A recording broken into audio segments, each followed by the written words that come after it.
समीर विश्वाल साधारण संपादक पारादीप एरसमा शिल्पांचल श्रमिक संघ। देखो जो आम धारणा बसिलु मुख्य प्रसंग थिला जे जो पिला छटई कर तो ये छटईर प्रतिवाद रे धारणा चलता तो प्रथम वर्तमान तार समाप्त घटी जिला प्रशासन को धन्यवाद देवी और स्वागत करी हस्तक्षेप से आज कथा समाधान होगा जाऊँगी। पूर्व कौन होता ना ये जो छटईटी से करते 30 जन कि 40 जन पिला से मनमानी करके हिसाब से पिला नहीं जाते हिसाब से पिला छटई करदे। बर्तमान जिला प्रशासन हस्तक्षेप कलापर तो मीडिया भाव में जिला प्रशासन बर्तमान जो विश्वास आमको देती आम पूर्ण आशावादी अच्छु कि हस्तक्षेप बर्तमान आम समस्त पिला जो मैंने छटई अच्छा से ड्यूटी पाइबे। देखो कंपानी ये जो निष्पत्ति मुझे आश्चर्य कारण एभली एक निष्पत्ति नवा कौन आवश्यकता ना कहीं 30 ରୁ 35 जनकर सालरी जदि आम हिसाब करवा 3-4 लाख टंका मासक हम तो 3-4 लाख टंका जेएसडब्ल्यू पाखे कि नुह तेणु एड बड़ प्रकल्प होती 30-40 परिवार को आम जदि बंचेवा और प्रकल्प जदि से चिंता न कर निश्चित यह गोटे आश्चर्यजनक कथा। तेणु मुझे मैनेजमेंट स्तर में समस्त को अनुरोध करते ये सब कथार ऊर्ध्वर रही गोटे परिवार गरीब पिला काम करुँच केते टंका पाँच 15,000 17,000 पाँच जो पैसाटा भी परिवार सफिसीयंट नुह तथापि से कष्ट कर पैसा चलुँच तो से पैसा को पाइबापी से संपूर्ण भाव में निर्भर कर जेएसडब्ल्यू प्रकल्प को तो जितेबाला ये प्रकल्प को से निर्भर कर परिवार चलुची तो से समय छटई कर दिया जो मैंने आज निजर श्रम और रक्त दे ये प्रकल्प को गढ़ी स्टाण्ड कर कौन अवदान ना तो अवदान परिणाम कौन या तो खाली छटई करदे 30-35 जन को और कंट्राक्टर जो चेंज हो 55% 60% लेस रे नहीं जाऊँच आपण मैंने फायदा पाँच ये 30-35 जनकर सालरी देवाई कष्ट हो तेणु निहाती यह एक निंदनीय कथा। तेणु यहाँ संपूर्ण अन्याय तेणु आम जिला प्रशासन को से धन्यवाद दूचु हस्तक्षेप आज आमको न्याय मिल पूर्ण आशावादी आम जेहेतु एडीएम नहांती तो काली किंबा परदिन से मीटिंग डाकिबे जेएसडब्ल्यू अधिकारी रहिबे प्रेजेंट रे ये सब कथा आलोचना होगी आम संपूर्ण पिला नवाई निष्पत्ति जेहेतु पारादीप एडीएम नहांती जिला प्रशासन सहित जहाँ आलोचना होता एवं जिला प्रशासन ये पहुँची कलेक्टर एवं एसपी सर जिला प्रशासन को ये पठे अफसर मान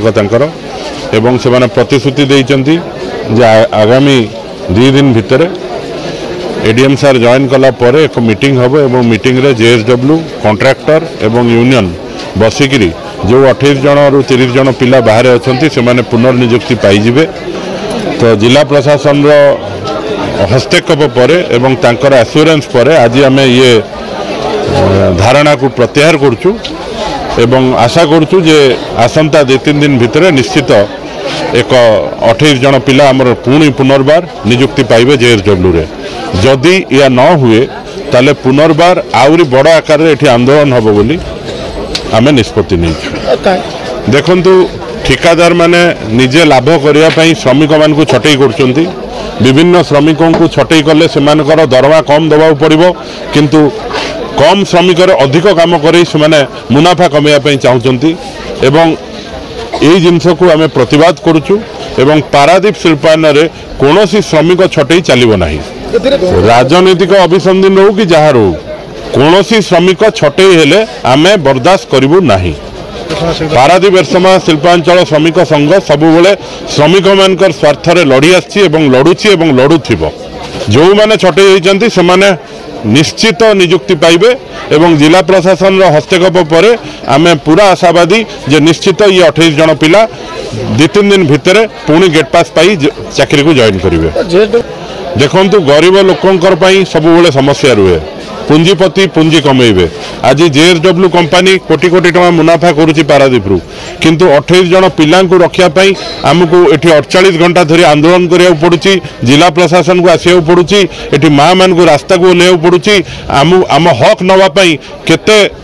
लड़ाई करा पड़ुची आपण आदर आशा कर देखंतु जे पुंजीपति माने को भाया भाव में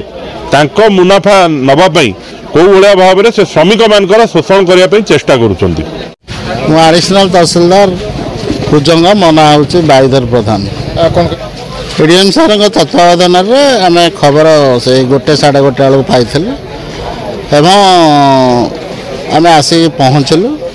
शांति श्रृंखला भाव में जहाँ से दाबी उपस्थापन करुले आम जिला प्रशासन तरफ से आश्वासन देचु जेहेतु पारादीप एडीएम सार जॉइन करना आशा कराऊँची आसंता काली जॉइन करेंगे एवं यही समस्यार समाधान तुरंत करेंगे ना यहाँ तो मानविकतार कथा नुह जेहेतु जेएसडब्ल्यू तांको नियुक्ति देइथिला सेमाने भी कार्यक्रम करी आसुथिले वर्तमान तांकर जहाँ मु शुणा को पाऊँची केवल तांकर कंट्राक्टर चेंज होइछन कंट्राक्टर चेंज होला पर तांको भीतर कौन से कागजपत्र करिछंती कौन नहीं किंतु 200 जन काम करेंगे से 28 जन बाद देवे यहाँ न्याय संगत नुह बोली मु अनुमान कर निश्चित जेहेतु से नियुक्ति देइछंती कंपनी एवं विदाउट रेजिग्नेशन रे से बाहर करवा यहाँ अस्वाभाविक कथा आशा करा जाउची प्रशासन तरफ यथाचित समय मध्य आलोचना कर समस्यार समाधान होबो।